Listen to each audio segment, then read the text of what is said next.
dia menyentuh pasiennya, ya. Ya, jadi dia menyentuh tangan pasien itu untuk menenangkan. Ya, sama seperti kalian itu kalau menenangkan teman kalian dengan cara menepuk-nepuk pundaknya,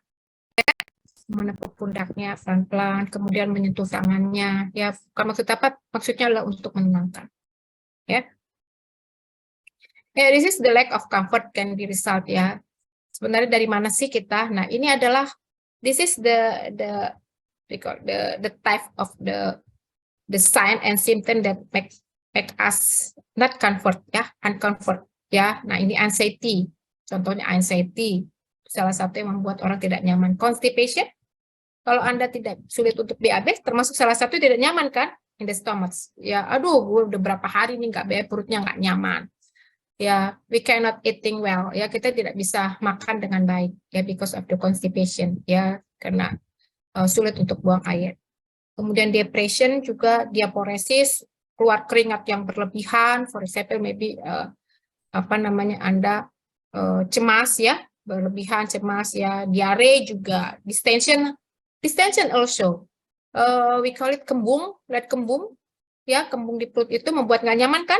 Salah satunya kembung, ya, perutnya nggak enak banget perut aku nih, kembung gitu kan. Nah, itu. Ya, kehausan, tremors, dyspnea, fatigue, kelelahan juga merasa tidak nyaman. Fear, ya, ketakutan, ya. Headache, sakit kepala, siapa yang merasa nyaman dengan sakit kepala? Nggak ada kan? Nah, this is the sign and symptom that make us uncomfortable, ya, uncomfortable with this.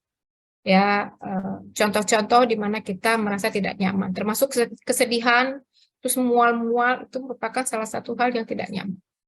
Ya, ya. Nah, what should nurse do? Ya, nah ini actively listen to the patient. Only listen the patient. Ya, only listen the patient so we can help the patient to release the problem. Ya, the stress. Ya, hanya dengan mendengarkan pasien secara aktif kita dapat membantu untuk meriliskan stres pasien, membantu to make the patient comfort, ya, untuk membuat pasien comfort. Ya, active listen to the patient. Dengerin aja bicara pasien. Ya, recognize discomfort signal, ya, even the patient cannot verbalize. Nah, ya, Anda harus tahu sinyal-sinyal dia nyeri yang membuat dia merasa tidak nyaman apa. Walaupun pasiennya nggak bicara, nggak ngomong, aduh nurse saya tuh sakit, nggak. Tetapi we can see from the express, ya, non-verbal expression of the patient. For example, maybe the face, ya, the patient face, maybe like what we call it, hold the pain, ya, menahan sakit, ya, atau memang apa namanya mengerjitkan dahi, ya, misalkan. Jadi we can see the patient, ya, uncomfortable ovation from the face, ya, non-verbal expression, ya. Jadi ekspresi yang tidak dikatakan oleh pasien, ya. Be diligent in effort to relieve patient discomfort, ya. Nah, if we cannot solve the problem, ya, the problem of the patient, especially for patient discomfort, so we must find the other intervention, ya, alternative intervention. For example, we can solve the problem patient, ya, by talking with the patient. So you must discuss with the doctor how to solve this problem. Kalau kita nggak bisa menyelesaikan masalah dengan bicara dengan pasien, so maybe we can discuss with the doctor, ya. Kita bisa discuss dengan dokter gimana ini pasien itu kayaknya nyerinya itu tidak, atau rasa ketidaknyamanan itu tidak bisa teratasi hanya dengan talking, ya. So maybe the patient need a drug, ya, membutuhkan obat-obatan, ya, untuk membuat dia merasa nyaman, ya. Okay, before we next to the slide, I have about 60 slide, ya, in this PPT. So I think I will choose the point, ya, the important slide, ya. So I can I don't want to explain all of the slide, but I will explain the important topic. Ya, jadi topik-topik yang penting saja yang saya akan jelaskan. Ya. Nah, okay, for the first, we will discuss about pain. Ya, pain itu rasa kesakitan. Nah, I will explain about the concept of pain. Ya, concept of pain. Pain itu apa sih yang Anda rasakan tentang sakit itu apa? Kalau Anda merasakan sakit, apa yang terbayang dari dalam pikiran Anda apa sih? Apa yang bisa Anda gambarkan terkait dengan nyeri? Ayo, pasti semua pernah merasakan nyeri. Who can tell us about the experience, your experience about pain? Ya, siapa yang mau menyatakan atau menceritakan gambaran yang dirasakan tentang nyeri seperti apa? Oke, one of you, ayo, salah satu dari kalian.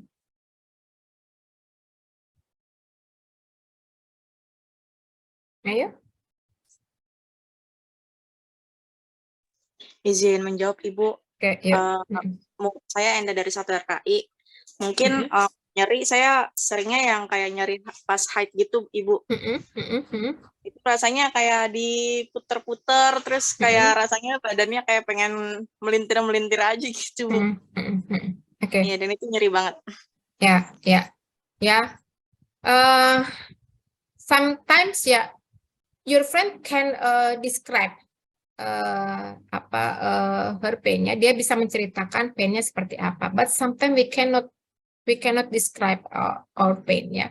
Kadang pasien itu tidak bisa menceritakan nyerinya. Ya, aduh gimana ya rasanya, aduh nggak enak banget nih, pokoknya terasa sakit aja gitu. Ya kan? Ada kan orang yang tidak bisa. Kalau tadi teman Anda bisa menceritakan rasanya diputer-puter begini-begini. Tapi ada yang tidak bisa mendeskripsikan gimana itu rasa nyeri itu seperti apa. Pokoknya merasa nggak nyaman deh, kadang sakit, hilang, timbul, begini-begini. Nah, ya. Jadi, pain is a complex, abstract, personal experience. Ya, personal experience. Ya, maybe for your friends, pain from the premenstruation is really we can feel, dia bisa merasakan nyata gitu ya, true pain gitu. Tapi sometimes of your pain maybe biasa aja tuh, biasa-biasa aja sih nyerinya gitu ya. Memang sih sakit, tapi buat gue sih biasa-biasa aja. This is the personal experience ya. Setiap orang mempunyai experience yang berbeda di dalam menerjemahkan rasa nyeri itu seperti apa. And also to the patient ya. Semua pasien itu mempunyai experience yang berbeda terhadap rasa nyeri ya. So that's I told you already that we cannot only see the pain of the patient from what she say, apa yang dia katakan, but also from the non-verbal experience. Ya, jadi kita tidak hanya bisa melihat nyeri pasien hanya dengan apa yang diomongkan, aduh nurse saya merasa sakit, aduh nurse saya sakit, aduh nurse gini. Tapi juga from the non-verbal experience. Ya, dia nggak katakan, tapi kelihatan dari mukanya bahwa dia kesakitan, for example like that. Ya, gitu. Ya, this is the nature of pain. Pain is subjective. Yang tadi saya katakan nyeri itu tuh subjektif. Ya, nyeri itu tidak semua orang menyatakan. Temannya bilang nyerinya tuh nggak enak kalau gue mau menstruasi, tapi yang lain biasa aja sih. Aku nyari-nyeri tapi nggak gitu-gitu amat sih. Misalkan ada yang bilang begitu. Subjektif. Ya, itu juga ke pasien seperti itu. Ya, interpretation of pain itu different from its patients. Ya, different. Nah, depend on the individual learned experiences dan involve psychosocial and culture factors. Ya, cultures really influence of the interpretation of pain from a patient. Jadi, for example, misalkan, for example, maybe from the Java, Java culture, maybe it's more deep, ya, deep apa namanya, silence ya, silence I think, silence ya, silence comment ya. Jadi komentarnya itu untuk nyeri itu silence, diam gitu ya. Nah, tetapi mungkin untuk suku tertentu, misalkan dari Sumatera atau dari Timur, itu lebih ekspresif untuk menyatakan nyeri, misalkan sambil teriak, aduh sakit-sakit gitu. Tetapi dari suku-suku tertentu, dia maybe a silence gitu ya, nggak ada komentar, silence. But we can see from the non-verbal experience-nya. Hanya kelihatan dari ekspresi wajahnya bahwa dia nyeri, tapi tidak disampaikan secara verbal, ya. To culture, for example. Ya, kemudian only the person who is bearing the pain is an expert about the pain. Jadi biasanya orang-orang yang sudah sering merasakan nyeri, dia lebih berpengalaman to handle the pain. For example, for the patient, cancer patient ya, pasien kanker. Ya, for the patient kanker, they always feel the pain ya. Mereka selalu merasakan nyeri. Ya, so they can handle the pain it's better than the other patient with the other disease. Jadi dia itu lebih bagus untuk menghandle nyeri dibandingkan pasien dengan pasien-pasien lainnya dengan penyakit-penyakit lainnya. Kenapa? Karena pasien kanker itu selalu merasakan nyeri. So they adapt ya, mereka beradaptasi ya, mereka beradaptasi dengan adanya rasa nyeri.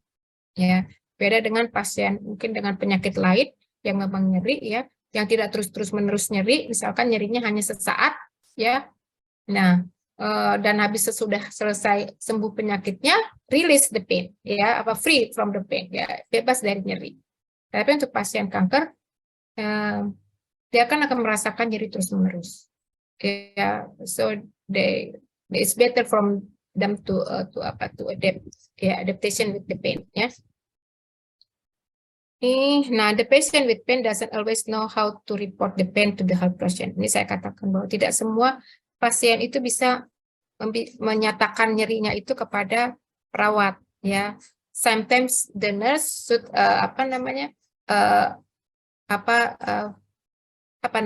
read ya the patient from the non-verbal experience, ya. Now, this is the definition of pain. I think we consider as the 5 vital sign of the pain ya. Kalau Anda bicara vital sign, kan vital sign itu adalah satu suhu ya, kemudian frekuensi nafas, kemudian frekuensi nadi, kemudian apa lagi? Blood pressure ya. Nah, vital sign kelima itu adalah deteksi atau kaji terhadap adanya nyeri. Ya. Jadi ini vital sign kelima adalah deteksi terhadap adanya nyeri, pengkajian terhadap nyeri. Ya, ini karena nyeri juga menggambarkan perubahan di dalam kondisi tubuh pasien. Ya, ya, this is the pain management. Ya, we can solve the problem of pain by 4 ya, 4 P's ya. For example, prevention, yeah.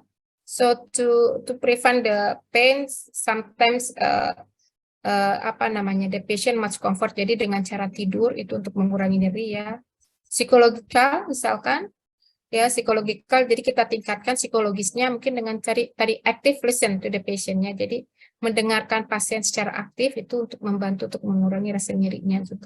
Contoh misalkan temanmu tadi ya yang nyeri karena menstruasi gitu ya, premenstruation. Terus ada satu temennya ngajakin, kemarin ceritanya dramanya Korea yang ini bagus ya, gini-gini ngobrol. Akhirnya dia apa? Jangan-jangan dia lupa terhadap nyerinya atau nyerinya teralihkan, betul ya? Nyerinya teralihkan karena saking serunya berdiskusi ya, ngobrolin tentang cerita lanjutan kemarin, drama kemarin, seri yang kemarin, itu episode yang kemarin itu ternyata episodenya berakhir bagus ya. Oh ya begini gue juga sebenarnya. Padahal tadi dia merasakan aduh perutku sakit, tapi karena serunya cerita drama Korea yang kemarin dan ternyata serunya episode terakhir, mereka jadi ngobrol, akhirnya nyerinya teralihkan. Ini karena dampak dari psikososial, psikologisnya ya. Nah itu. Kemudian fisik, secara fisik juga ya bisa misalkan dengan cara apa? Masase. You know masase? Ya mungkin sebagian besar dari kita pernah merasakan nyeri pada badan, betul nggak? Ya. Dan sesudah dilakukan masase, dipijat ya istilahnya orang sekarang bilang dipijat ya di masase, kita akan merasakan lebih enak. Betul ya? Lebih enak nih. Kok sesudah dipijat badanku udah terasa lebih enak ya? Nah itu. Secara fisik. Ya. Or maybe the other intervention is pharmaceutical ya dengan penggunaan obat-obatan. Ya ini adalah the four intervention to reduce the pain ya. Nah for the types of pain ya, kalau kita bicara soal nyeri ya, we talk about the four apa namanya four type ya of the pains ya. Location-nya kita mesti tahu lokasinya di mana. Lokasi nyerinya itu di mana? Ya, apakah di perut, apakah di tangan, apakah di kaki, apakah di mana? Dan let's know the location.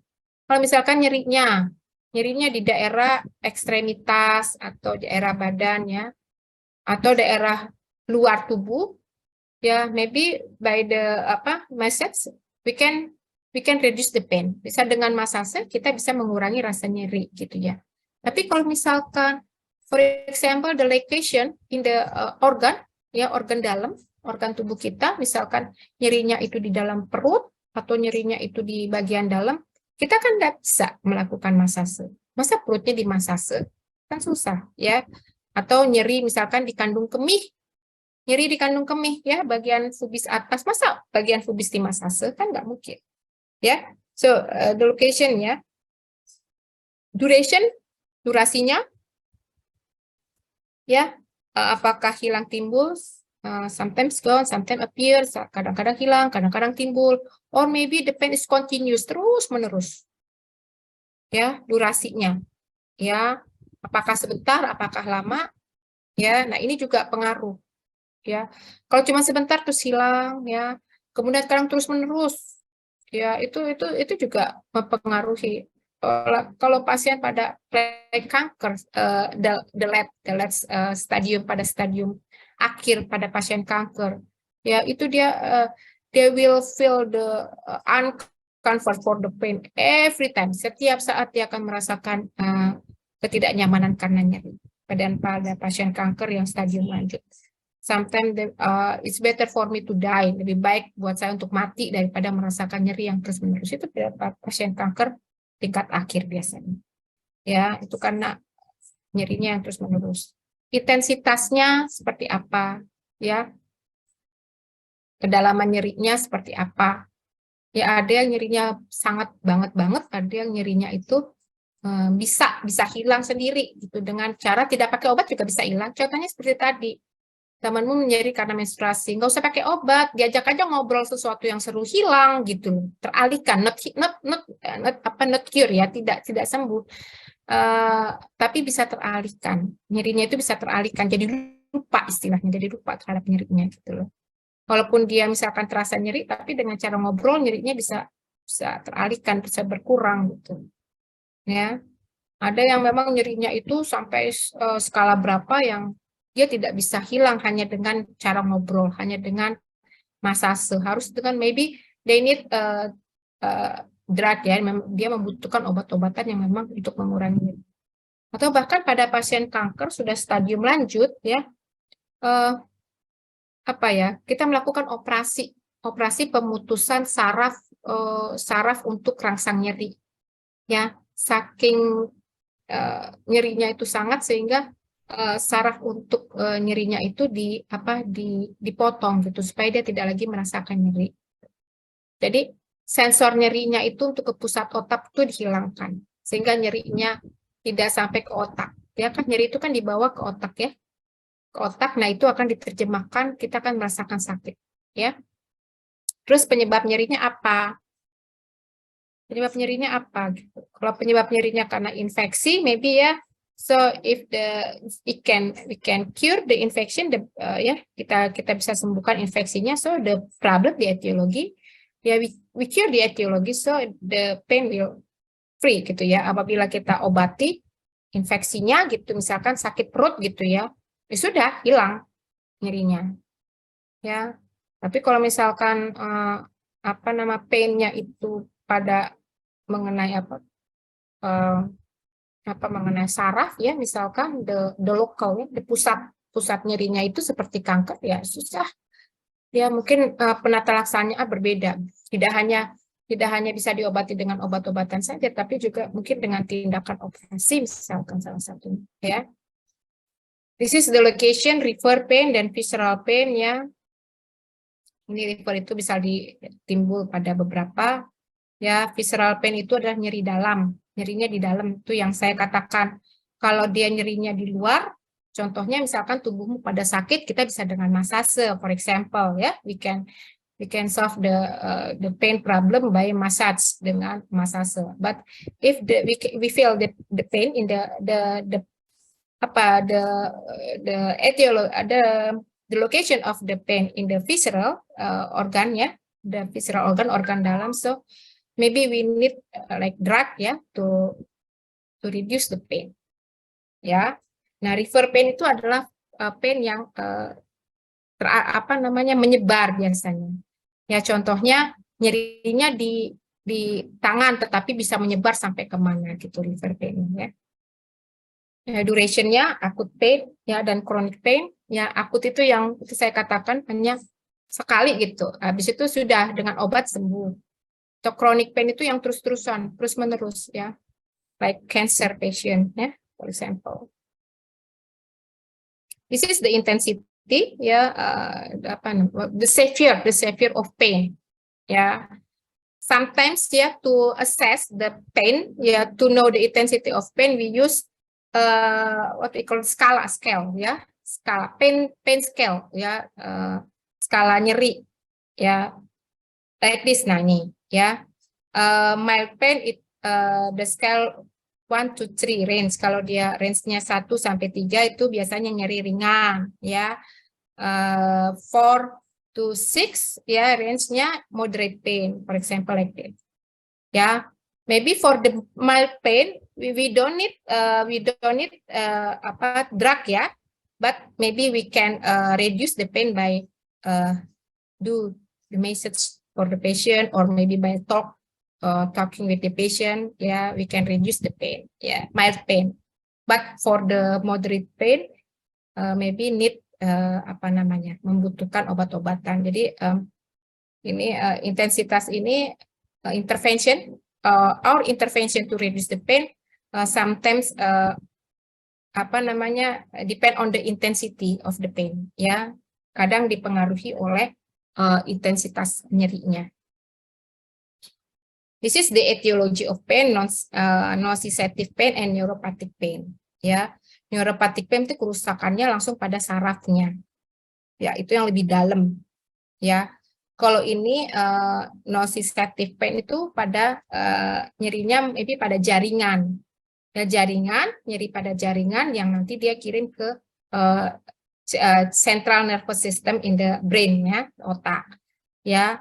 Nah, kalau nociceptive ini lebih mudah diatasi ya, karena dia di jaringan ya, jadi kita ini aja, kita alihkan saja dengan cara massage gitu. Jaringan itu kita massage, jaringan bagian otot-otot tubuh kita massage, sehingga nyerinya itu tidak sampai ke otak rasa sakitnya, but reduce, tapi nyerinya itu mungkin hanya mild. Karena apa? Karena sudah kita intervensi by massage misalkan nociceptive pain. But for the neuropathic pain itu kerusakannya lebih dalam ya, lebih dalam, jadi langsung sudah kena ke nervousnya, like the cancer patient ya. Ini lebih sulit lagi untuk penata laksanaan, lebih sangat tidak nyaman sekali ya. Nah, for the pain transmission, we know this theories by gate control theory.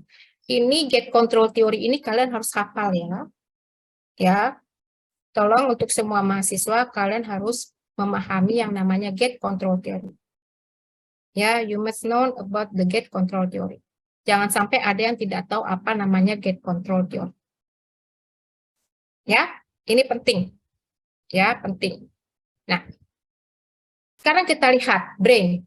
Ya, pusat untuk mendeskriptifkan, menginterpretasikan brain nyeri itu adalah di brain. Oke ya, paham ya? Pusat untuk menginterpretasikan, oh ini terasa nyeri, nyerinya sangat, itu adalah brain. Brain itu di otak yang menerjemahkan itu nyeri. Ya, nah brain ini bisa menerjemahkan nyeri itu berdasarkan nyeri yang dibawa oleh saraf. Saraf ya, spinal cord ke otak. Jadi nyeri itu dibawa oleh saraf, ya ada bagian lokasi di tubuh kita yang terasa nyeri, nyerinya itu dibawa oleh saraf sampai ke otak sehingga diterjemahkanlah nyeri itu oleh otak. Apakah nyeri itu ringan, nyeri itu sedang, nyeri itu berat. Oke, sampai sini paham? Nah, sebelum nyeri itu sampai ke otak, ya, sampai gitu, kita tutup pintunya. Kita tutup pintunya, kita kontrol pintu nyerinya itu supaya jangan sampai nyerinya itu terlalu dirasakan atau nyerinya itu bisa teralihkan. Nah, ini yang kita namakan gate. For example, ini ada nyeri daerah sini, pinggangnya terasa nyeri. Contohnya, the patient ini punya rasa nyeri di pinggang. Nah, sebelum nyeri itu sampai terasa banget, itu pasti akan ada saraf-saraf yang akan membawa nyeri itu ya, spinal cord sampai ke otak. Sehingga, pinggang gue sakit banget, nah gitu. Sebelum sampai si pasien itu mengeluh pinggangnya sakit sekali, Anda lakukan kontrol. Ya, jadi pintu nyeri itu kita kontrol supaya jangan nyerinya itu terlalu banyak stimulasinya masuk ke otak. Dengan cara apa? Nah, ya dengan cara kita lakukan intervention. Ya, we do some intervention to reduce the pain before the pain, the nerve pain itu sampai ke otak. Dengan cara apa? Dengan cara Anda tadi melakukan masase. Jadi tubuh itu kita masase sehingga saraf-saraf yang membawa nyeri itu tidak ke otaknya tidak cepat. Ya, kenapa? Karena sebelum nyampe ke otak sudah dilakukan masase oleh perawatnya. Sudah dilakukan tindakan sehingga pintu nyeri itu untuk sampai ke otak kita kontrol. Supaya nyerinya itu jangan terlalu hebat atau supaya nyerinya itu berkurang. Atau supaya yang tadinya dia merasa nyerinya itu yang tadinya lama sampai 2 jam, ini nyerinya mungkin berkurang tidak sampai 2 jam. Ya, yang harusnya kalau misalkan tidak menggunakan tindakan, dia bisa merasakan nyeri sampai 1 jam, karena kita lakukan sesuatu tindakan, misalkan dia nyerinya cuma sebentar sudah berkurang. Gitu. Itu namanya gate control theory. Jadi kita kontrol pintu nyerinya itu kita kontrol. Jadi sebelum nyerinya sampai ke otak, kita lakukan beberapa intervensi untuk mengurangi supaya nervousnya itu tidak terlalu cepat, tidak terlalu banyak sampai ke otak. Paham nggak sampai di sini yang dikatakan gate control theory? Do you understand? Okay, good. Ya. Nah, ini gate control theory, maybe you can read this theory but the explanation about the theory of pain transmission that I have already explained to you ya. Apa yang dituliskan itu seperti yang sudah saya jelaskan ke kalian tadi ya. Nah, this is the diagram. Lihat nih. Nah, ini spinal cord. Nah, kalau pintunya terbuka, so the stimulus will the interpret of the brain, diinterpretasikan otak. Nah, but so we must close the gate. Nah, ini ya. Jadi nyeri yang di bawah ini bisa jadi lambat ke otaknya. Artinya adalah nyeri ini lama, yang tadinya harusnya kalau tidak ini langsung terasa nyeri, ini nyerinya itu baru lama terasanya. Karena apa? Karena di masase. Jadi selama masase itu dia tidak terasa nyeri. Tapi begitu nanti udah selesai masasenya mungkin baru akan terasa nyeri. Paham nggak? Kalian gitu ya. Kalau badan kita lagi sakit, waktu kita dipijit nggak terasa sakit. Tapi begitu selesai dipijitnya baru terasa sakit, ya kan? Karena pada saat dipijit itu kita tutup pintunya. Ya, nah itu. This is the factor affecting the pain experience dari ethnic and culture values tadi yang saya jelaskan, developmental stage ya. Kalau pada anak-anak lebih sulit ya untuk mendeskripsikan nyeri untuk merasakan nyeri ya. Anak-anak lebih sulit. Kalau anak-anak sudah kesakitan pasti nangis kan? Betul nggak? Nangis kesakitan. Karena dia lebih agresif menyatakan nyeri. Tapi kalau orang dewasa, ya, dia lebih, dia masih bisa berusaha untuk menahan nyeri. Kalau anak-anak kan bisa. Kalau disuntik semua pada nangis. Tapi kalau dewasa, bisa nggak? Bisa. Masa orang dewasa juga disuntik masih nangis kan gitu. Jadi dia lebih dipengaruhi oleh faktor perkembangan. Ya, jadi lebih bisa beradaptasi terhadap nyeri dibandingkan anak-anak. Ya. And also to the late adult ya, usia lanjut ya, itu dia lebih bisa dia lebih mudah beradaptasi, lebih sama sekali juga nggak bisa menangis seperti kembali anak-anak. Jadi dia kalau disuntik dia kesakitan. Karena apa? Sensasi sarafnya sudah mulai berkurang secara fisiologis karena faktor usia. Ya, kalau kita faktor usia otomatis fungsi-fungsi di seluruh tubuh kita juga semakin menurun kan? Betul ya? Semakin menurun termasuk sensasi dia terhadap nyeri juga semakin berkurang. Sehingga dia lebih mudah merasakan nyeri dibandingkan orang dewasa gitu. Ya, yang masih remaja atau masih dewasa yang bisa lebih mudah menahan nyeri karena fungsi organ tubuhnya masih bagus. Ya, tidak menurun seperti lansia. Ya. Pengaruh lingkungan dan support people yang tadi saya katakan, ada orang-orang tertentu, lingkungan juga, ya kalau misalkan Anda merasakan nyeri di tempat yang ramai, apa yang terjadi? Nyerinya makin berkurang, apa nyerinya makin terasa? Itu juga pengaruh. Jadi di tempat yang ramai dia malah berkurang nyerinya, karena apa? Karena terdistraksi dengan suara-suara ramai. Ya, kalau di tempat sepi malah dia semakin lama semakin nyeri. For example ya, contohnya ya, orang itu lebih merasakan nyeri pada siang hari atau pada malam hari? Nyerinya terasa pada siang hari atau malam hari? Coba, ada nggak yang bisa menjawab? Malam hari. Malam hari. Kenapa malam hari? Kenapa malam hari? Izin menjawab Ibu, mungkin karena kesepian. Nah, sepi. Kalau siang itu masih ada perawat bolak-balik, ya nggak? Masih ada perawat bolak-balik masuk kamar ruangan, kemudian masih mendengarkan suara-suara, ya kan, suara orang ngomong-ngomong, mungkin nggak di dalam kamar, tapi dengerin suara orang-orang ngomong di luar, itu membuat nyerinya itu jadi terdistraksi. Tapi kalau malam sepi, semua diam, perawat itu juga nggak banyak masuk, terus suasana penerangannya juga nggak terlalu terang, itu membuat lebih merasakan nyerinya terasa lebih hebat dibandingkan siang hari. Ya, support people juga termasuk yang saya katakan orang-orang yang membantu untuk mengurangi ngobrol, diajak ngobrol itu berkurang nyerinya. Kalau nggak ada orang malah terasa nyerinya. Ya.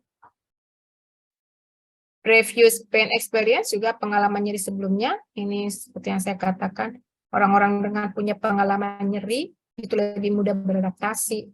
Ya, contohnya kalian sudah pernah dioperasi usus buntu, sakitannya kayak apa? Jadi kalian sudah punya pengalaman nyerinya dioperasi, dibedah. Mungkin kemudian kalian dilakukan lagi operasi berikutnya, misalkan operasi yang kedua kalinya. Kalian sudah mulai merasakan, dulu waktu saya dioperasi itu awal keluar dari kamar operasi sih nggak nyeri, begitu ternyata udah selesai obat biusnya hilang, nyerinya kalian sudah bisa menerjemahkan karena kalian sudah punya pengalaman nyeri ya pada yang sebelumnya, pada operasi sebelumnya, sehingga kalian sudah bisa lebih siap. Ya. Meaning of pain juga. Nah ini, kalau orang pasien kanker lebih mudah beradaptasi terhadap nyeri, karena dia tahu nyeri kanker itu, nyeri saya itu disebabkan oleh apa, dia udah tahu. Sehingga dia sudah bisa memahami nyerinya dia, dibandingkan orang yang tidak tahu sama sekali. Nah ini. Ya, atau dibandingkan orang yang baru pertama kali terdiagnosa kanker. Ya, atau baru masuk stadium 4 kanker, itu akan mulai merasakan nyeri yang nyeri yang sulit ya, yang sulit dia handle dibandingkan orang yang sudah udah beberapa kali merasakan nyeri, dia sudah bisa beradaptasi ya, meaning of pain. Nah, ini assessment-nya, pain history, observasi, perubahan perilaku, perubahan fisiologisnya, kemudian nyerinya ya. So we can use PQRST ya, provoking factor, apa yang memprovokasi terjadinya nyeri ya.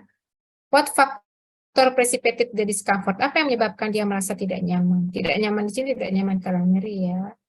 Terus what were they doing, apa yang dia lakukan ya, kualitinya bagaimana, regions-nya di mana lokasi nyerinya ya, where is the pain ya, the location of the pain, severity-nya, seberapa berat discomfort-nya atau nyerinya, apakah ringan, mild to mild 1 to 3 or 4 to 6 ya, mild, moderate or severe pain ya, ini severity-nya.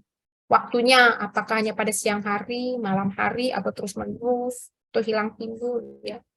We can use this pain assessment using PQRST. Not only PQRST, but we have another type of assessment to assess the history, the pain history. Nah, this is the other assessment tools use verbal. Verbal analog scales, visual analog scale, the face. Jadi kalau untuk mengetahui nyeri bukan hanya sekedar yang dia omongin, tapi juga secara visual. Ya, misalkan dia secara verbal bilang, saya nggak sakit, tetapi mukanya itu mengernyit gitu, seperti orang menahan sakit. Ya, ini juga depend on the culture ya. Pengaruh juga karena faktor budaya. Dia bilang, nggak sakit, biasa-biasa aja kok, katanya. Tapi mukanya itu tampak kesakitan gitu. Keningnya mengernyit, mukanya seperti orang menahan sakit. So much balance antara verbal and visual, much balance, harus seimbang ya. The faces scale juga ya. If factor to consider to choosing the pain scale. Nah, untuk menggunakan skala, apabila Anda assess untuk mengkaji nyeri menggunakan skala, itu dilihat ada skala yang memang digunakan berdasarkan umur, age of patient. Ya, kalau Anda menggunakan skala yang tadi ya, skala ini contohnya, skala ini. Nah, ini. Nah, ini ya untuk pasien anak agak sulit. Gimana Anda mengajarkan anak, coba deh, ini ada skala 1 sampai 3, adik nyerinya pada skala yang mana? Mungkin nggak pada anak umur 5 tahun atau 6 tahun? Bisa nggak kita tanya gitu? Sulit kan? Ya, coba deh skalanya ada nyerinya skala yang mana? Waduh, bingung. Namanya juga anak umur 5 tahun. Gimana ya? Ya, but we can use this scale for the adult patient. Kalau ini mungkin bisa kita gunakan untuk dewasa ya. Dia udah tahu nih. Pokoknya gini Pak, kalau Bapak nyerinya ini masih bisa ditahan itu 1 sampai 3 misalkan ya. We can explain the interpretation of the intensity of pain ya for adult patient. Tapi kalau untuk pasien anak-anak nggak bisa Anda gunakan.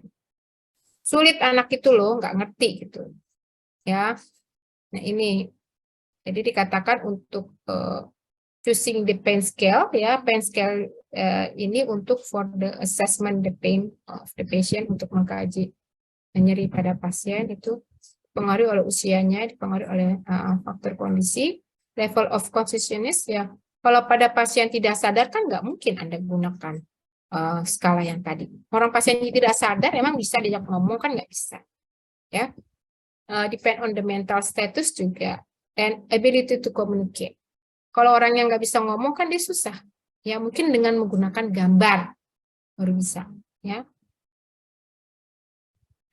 This is the type of scale ya. Ini pain scale ya. Ini contohnya adalah numeric pain rating scale. Ini contohnya like this ya.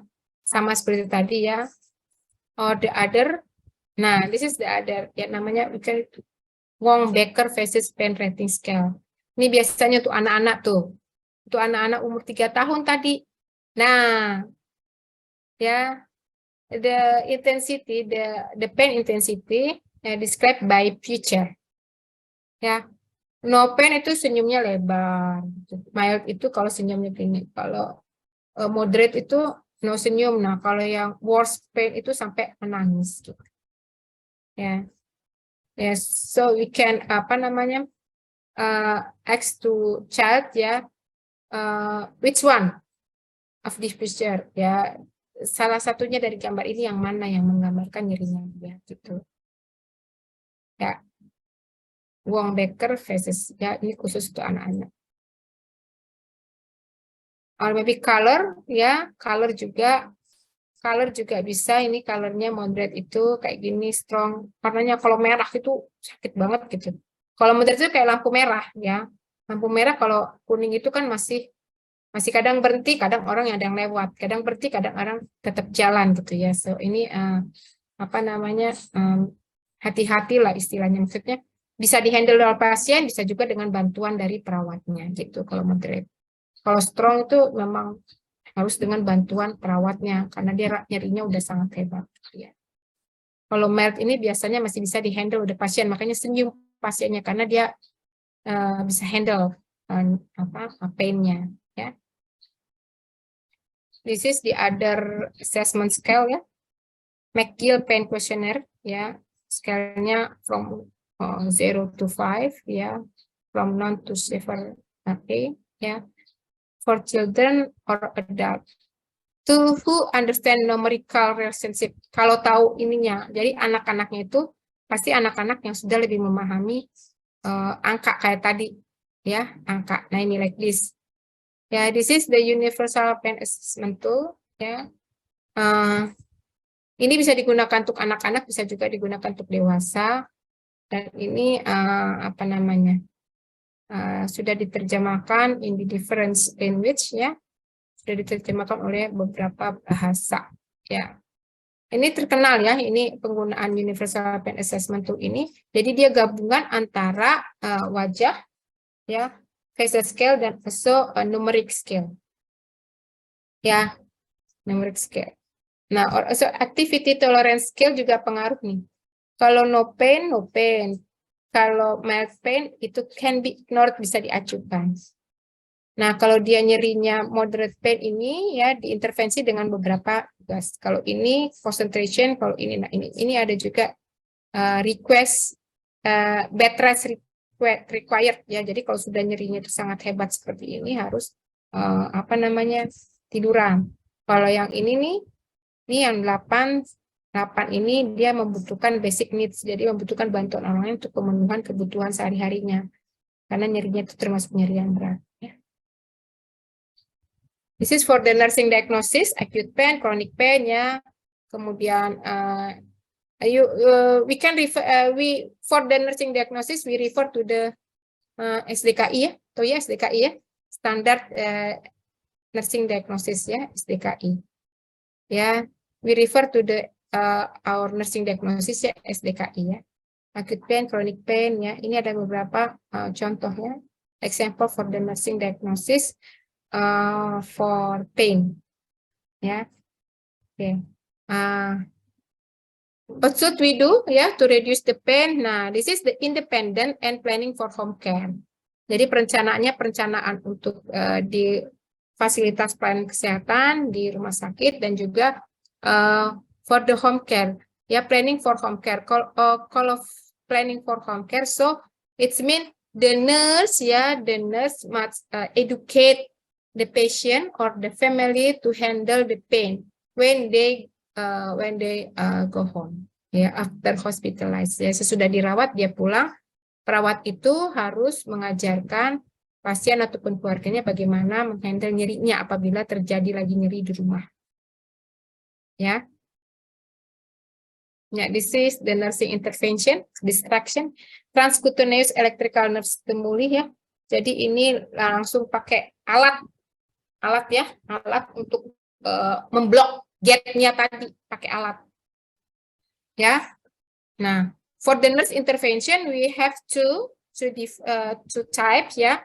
non-pharmacology intervention and pharmacology interventions. For non-pharmacology intervention, it means the intervention without drug, ya, tanpa obat-obatan.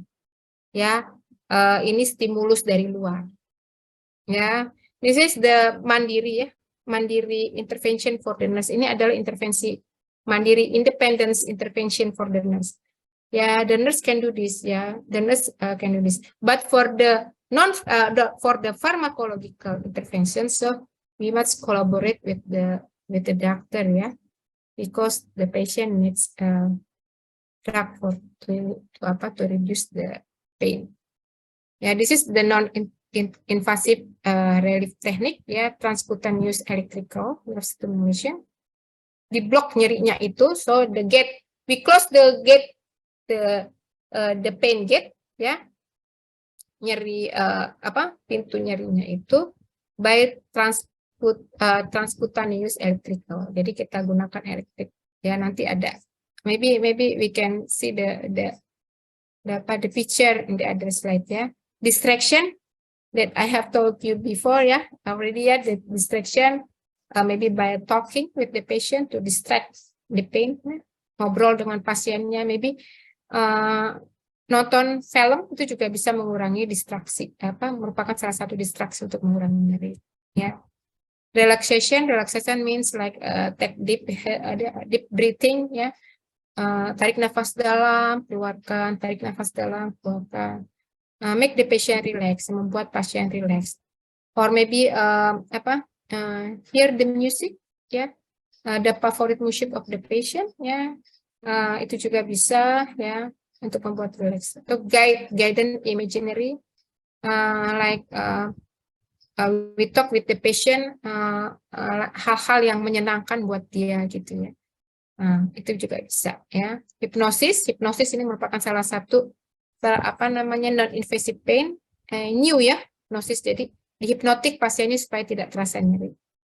Ya. And invasive, kalau untuk nursing intervention yang invasif, ya, selain obat-obatan, yang invasif, sorry, ini still the bukan ini, ya, yang tindakan yang non invasif, berarti tidak ada tindakan yang invasif, ya, tidak ada tindakan yang dimasukkan, tidak ada alat yang tidak ada yang sifatnya itu invasif atau tindakan yang menyangkut ke tubuh pasien, alat yang dimasukkan ke tubuh pasien ini seperti ini, atau yang invasif. Yang invasif itu contohnya adalah nerve block, itu dengan tindakan operasi, maybe, ya.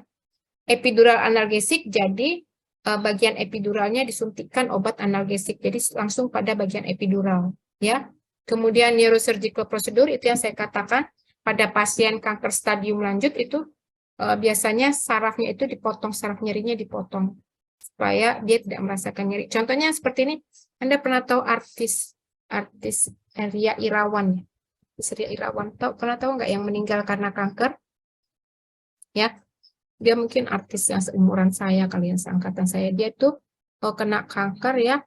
Kemudian dia masih bisa bertahan hidup dengan cara itu tadi, saraf nyerinya itu dipotong, dioperasi dengan cara tindakan neurosurgical prosedur. Jadi dia itu tidak merasakan nyeri karena kanker, tapi kankernya terus saja menggerogoti sampai akhirnya yang menyebabkan dia meninggal itu bukan karena nyerinya, tapi karena sudah mengenai kankernya itu metastase atau penyebarannya sudah sampai ke paru-paru. Jadi dia sesak nafas, akhirnya meninggal karena mengalami gagal nafas, ya. Kalau nyerinya sendiri karena sudah dioperasi, dipotong sarafnya, jadi tidak merasakan nyeri lagi, ya. Or maybe by akupuntur, ya, akupuntur juga bisa membantu untuk mengurangi nyeri. This is invasive because itu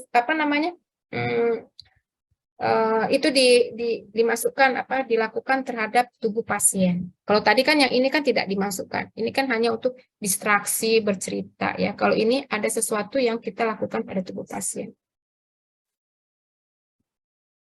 Ya, this is the nursing intervention, ya. We can assess in pain control, ya. Strengthen recurrent bed linens ini juga bisa, ya. Jadi contohnya itu salah satunya Anda harus mempertahankan ini spray tempat tidurnya, jangan sampai ada yang terganggu, supaya itu kalau Anda tidur kasurnya spraynya berantakan itu kan merasa tidak nyaman. Jadi buat itu menjadi bersih, rapih ya.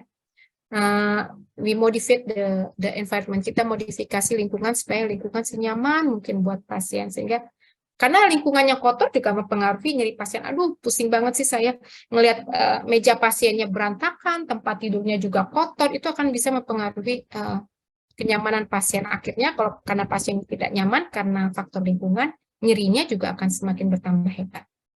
Ya, place warm blanket for coolness, dikasih selimut yang hangat kalau pasiennya kedinginan, kalau pasiennya kepanasan, masukkan dalam tempatkan dalam ruangan ber-AC gitu ya.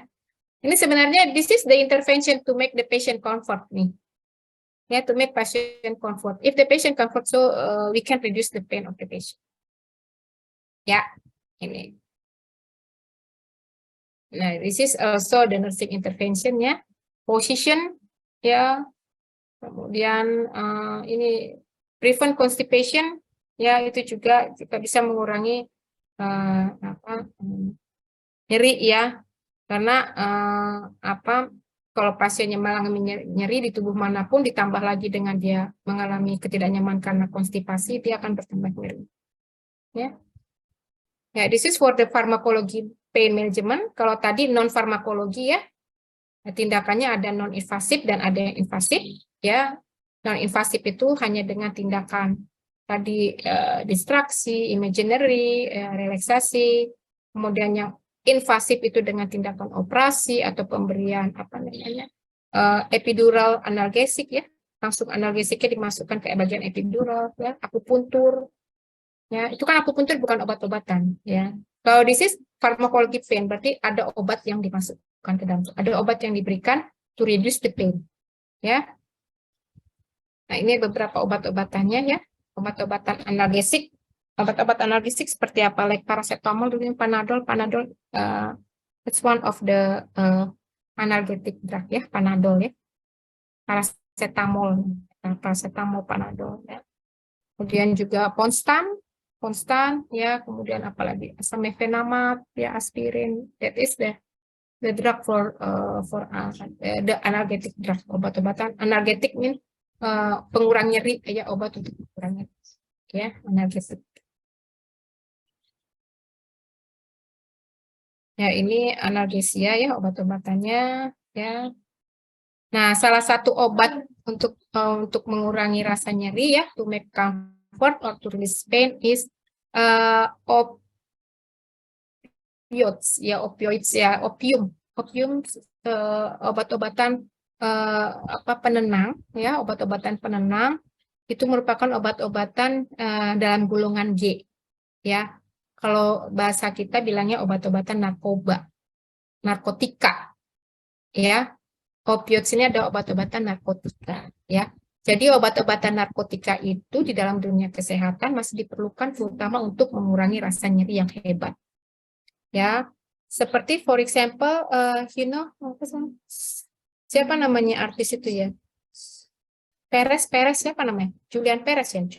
Julian Perez siapa namanya? Artis itu ya? Siapa sih namanya ya? Artis yang kanker juga yang sudah meninggal. Saya lupa namanya, Julian Perez ya. Lupa saya namanya itu. Dia tuh selalu mendapatkan obat morfin. Ya. Dia mendapatkan obat morfin. Dia katakan waktu itu ya, saya pernah lihat dia, saya selalu mendapatkan morfin. Tapi bukan dalam arti kata morfin karena dia ketergantungan obat, karena dia memang untuk mengatasi nyerinya. Stadium 4 ya, kanker ya. Kalau nggak salah kanker ovarium ya. Julia Perez apa namanya, saya lupa lah itu. Ya, dia itu selalu mendapatkan obat morfin, tapi dia mendapatkannya pada saat di rumah sakit, gitu ya. Karena dia merasakan nyeri yang sangat hebat, ya, dan dia tidak dapat dilakukan operasi pemotongan saraf nyerinya ya, seperti yang Ria Irawan itu yang meninggal, artis yang sebelumnya. Jadi dia selalu mendapatkan morfin, ya. Nah ini morfin ini tujuannya untuk apa? Mengurangi nyeri dia, tetapi morfin ini tujuannya untuk ini tadi, untuk membuat pasien menjadi lebih nyaman ya. Nah, obat-obatan seperti ini harus dibawa kendali medis ya, nggak boleh ya penggunaannya pun tidak boleh. Jadi dia itu hanya boleh atas instruksi medis, tidak boleh sembarangan dikasih, termasuk perawat. Obat ini biasanya kalau di rumah sakit itu harus terkunci, dan kuncinya itu hanya dipegang oleh orang tertentu. Ya, sehingga kalau mengeluarkan obat ini harus minta izin, ya minta izin. Ya, nah ini obat-obatannya ya. Ada obatan non opioids, nah obat-obatan yang tidak ada kandungan obat keras atau golongan G. Golongan G itu adalah obat keras atau obat narkotika, ya ini tadi ini untuk mengurangi nyeri, paracetamol atau panadol. Panadol, Anda tahu panadol itu kan obat untuk mengurangi sakit kepala, misalkan itu analgetik ya. Satu lagi obat analgetik untuk golongan keras ya, yang kita sering katakan obat-obatan narkotika ya. Ini opium ya, opium, like morphins ya, morphins, kemudian ganja termasuk ya, untuk obat untuk mengurangi nyeri. Ya kalau di Thailand ya, Thailand itu ganja itu sudah masuk ke dalam obat-obatan yang bisa dibeli bebas. Jadi ada obat-obatan yang ada kandungan ganzanya itu bisa dijual bebas. Tuh, seperti kita paracetamol. Kalau di Indonesia nggak bisa, ya nggak boleh. Ya. Nah ini juga termasuk ya obat-obatan yang ini equianalgesia, ini like morfin. Ya, ini morfin termasuk salah satu obat-obatan untuk mengurangi rasa nyeri ya, nyeri yang sangat hebat tapi ya. Ya. Nah, ini cuman memang side efeknya kalau menggunakan obat-obatan ini ya, obat-obatan yang tadi ya, obat-obatan terutama obat-obatan dari golongan keras ya, obat-obatan dari golongan keras ya. Itu ini adalah efek sampingnya. Konstipasi, nausea, sedasi ya. Nah, jadi sebenarnya kalau pasien yang mendapatkan obat-obat dari golongan keras, dia di satu sisi reduce pain-nya jadi comfort, lebih nyaman, tetapi di satu sisi akan menimbulkan ketidaknyamanan yang lain. Ya, dia bisa merasakan nyaman, tapi di satu sisi dia merasakan ketidaknyamanan yang lain karena efek samping dari obat-obatan yang seperti itu, obat-obatan untuk mengurangi rasa nyeri, obat-obatan untuk meningkatkan rasa nyaman, dia juga menyebabkan ketidaknyamanan juga gitu. Ini seperti ini. Ya. Sehingga kalau bisa sebenarnya masih bisa memungkinkan pasien yang non farmakologi, yaitu lebih bagus daripada mengurangi atau meningkatkan rasa nyaman atau mengurangi rasa nyeri itu dengan menggunakan farmakologi, obat-obatan, karena pasti akan menimbulkan efek samping yang lain. Ya. Ini. Ya. Nah, ini salah satunya adalah physical modality untuk pain relief. Ya, nih. Nah, ini salah satunya cutaneous stimulation dengan masase nih, masase tuh, maka masase dengan cara tangannya dilakukan exercise ya. Misalkan nyeri pada daerah lutut, dilakukan latihan pelan-pelan ya. Untuk membuat lututnya itu menjadi lebih rileks. Jadi kalau lebih rileks jadi nyerinya berkurang. Kemudian penggunaan application ya dengan menggunakan kompres. Nanti kita akan belajar kompres hangat, kompres dingin. Ya, kompres hangat, kompres dingin untuk mengurangi nyeri. Ya, misalkan Anda perut tadi seperti teman Anda, Bu, perut saya tuh nyeri, Bu, nyeri menstruasi gitu kan. Itu kan sakit. Nah, nggak perlu pakai obat, nggak perlu beli obat. Anda bisa menggunakan application of hot or cold, ya. Nah, Anda gunakan terapi, misalkan terapi air hangat. Kasih botol air hangat, atau botol yang diisi air hangat gitu ya. Kalau di rumah sakit itu ada namanya wadahnya ya. Nanti kita pelajari, kita di lab itu dikasih air hangat lalu diletakkan. Ya, rasanya perutnya enak. Kalau kalian tuh suka dikasih minyak kayu putih, tahu minyak kayu putih? Untuk mengurangi perut supaya enak kan minyak kayu putih gitu ya, dikasih minyak kayu putih supaya perutnya lebih enak misalkan gitu. Itu sama sebenarnya. Ya, application of head and cold ya. Atau acupressure ya, dengan cara ditekan-tekan, misalkan tekan-tekan. Ini juga seperti masase tapi dia lebih ke arah tekan. Atau mungkin ada beberapa orang yang dia mengalami nyeri terus ditekan di bagian ujung kaki. Pernah nggak kalian tekan di bagian ujung kaki supaya nyerinya berkurang misalkan gitu. Itu juga termasuk ya. Atau contralateral stimulation ya. Nah ini. Nah, kemudian ini misalkan nyeri karena tangannya itu habis patah atau luka ya tangannya misalkan cedera, terkilir atau apa. Nah, untuk mengurangi nyerinya berarti imobilitas tangan tersebut. Kurangi pergerakan tangan tersebut dengan cara apa? Nah, ini pakai alat seperti ini. Artinya apa? Tangan ini tidak boleh digerakkan supaya tidak terasa nyeri sampai kondisi penyembuhan tangannya terjadi gitu. Atau kaki juga, kakinya itu dihindari pergerakannya supaya tidak nyeri. Ini salah satu imobilisasi. Jadi daerah yang nyeri itu diimobilisasikan, dikurangi pergerakannya supaya tidak terasa nyeri. Ya. Nah, ini yang transcutaneous nih. Pakai alat. Jadi digetarkan. Jadi diletakin alat ya di bagian yang nyeri. Ini nyerinya kebetulan daerah leher, daerah bahu. Dipasang alat, kemudian digetarkan dengan listrik ya. Nanti spinalnya itu ya, apa namanya, saraf-saraf yang membawa rangsang nyeri itu terdistraksi sehingga rasa nyeri yang sampai ke otak itu yang membuat kita menjadi sangat nyeri sekali itu bisa berkurang, terdistraksi oleh alat ini. Ya. Ini seperti ini, atau bisa juga akupuntur. Kalau akupuntur kan ditusuk dengan jarum ya. Ya, jarum-jarum akupuntur. Atau kalau nggak seperti ini dengan cara tangan, dipijet bagian leher sama ininya. Dimasase pakai tangan. Nah, ini sama itu sebenarnya. Cuman kalau ini pakai alat, kalau itu pakai langsung tangan, masase ya. Oke, ini yang distraksi, relaksasi itu adalah intervensi untuk cognitive behavior ya, lebih ke arah cognitive behavior. Jadi mengurangi nyeri itu, meningkatkan comfort itu ya dengan cara cognitive behavior. Ya, kita distraksi dengan cara bercerita ya apa gitu ya. Kemudian cerita tentang masa lalu atau nonton pada kesakitan terus kita nontonnya ada film baru tuh di itu gitu. Nah, ini kognitif. Jadi kemampuan apa berpikirnya dia terasa nyeri, aduh gue terasa nyeri, dialihkan dengan cara behavior, dengan cara apa yang lainnya behaviornya ya. Nah, ini kalau yang dia itu tadi diblok ya dengan cara invasif tadi ya, invasif yang saya katakan pada penyakit kanker itu langsung diblok nih pakai suntikan ya, atau kadang dioperasi. Jadi nyerinya itu langsung diblok. Ya, contohnya ini gigi, tahu gigi kan nih? Gigi, kalian mau cabut gigi kan? Betul nggak? Kalian mau cabut gigi, daerah sini disuntik dulu kan? Supaya jangan pada saat dicabut jangan terasa sakitnya. Siapa yang pernah cabut gigi? Ya. Lalu dilakukan suntikan daerah di sini supaya diblok sehingga pada saat dicabut dengan tang dia tidak terasa nyeri. Nah, ini diblok nyerinya.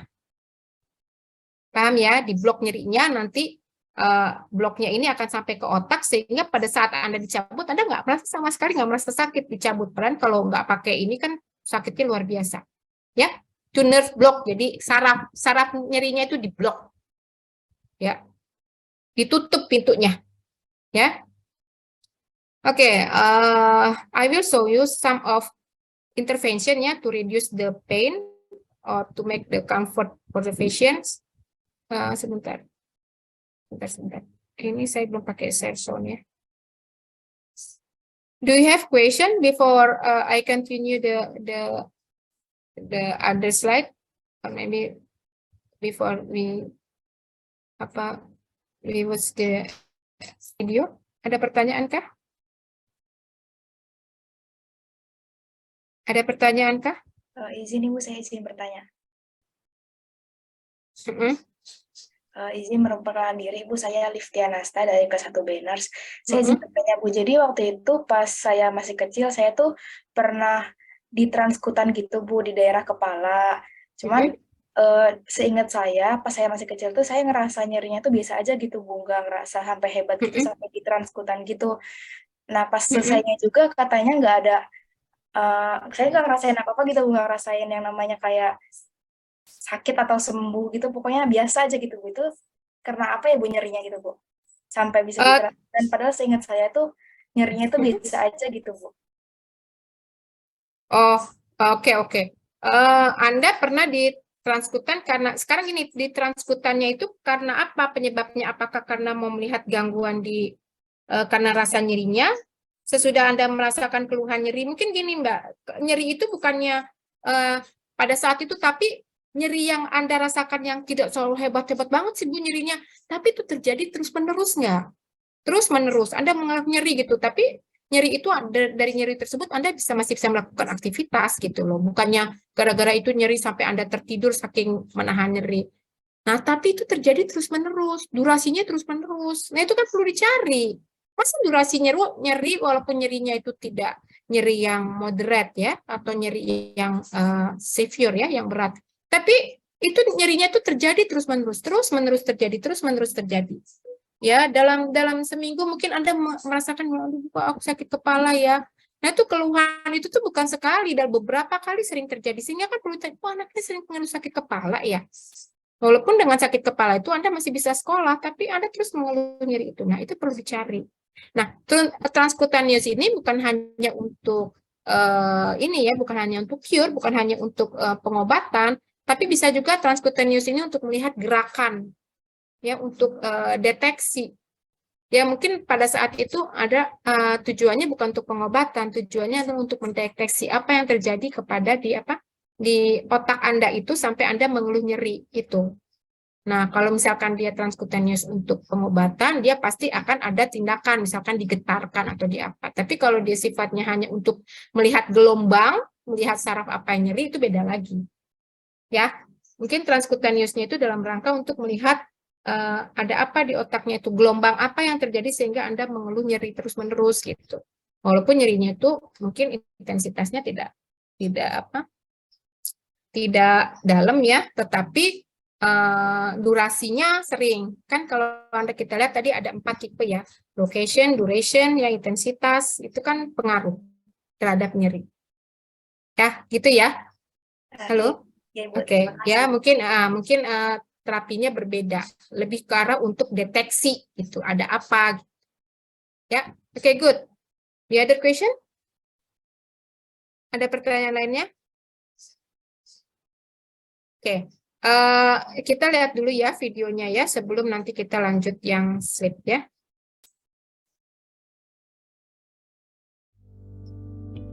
Bentar, ini kedengeran suaranya ya? Terdengar, Ibu.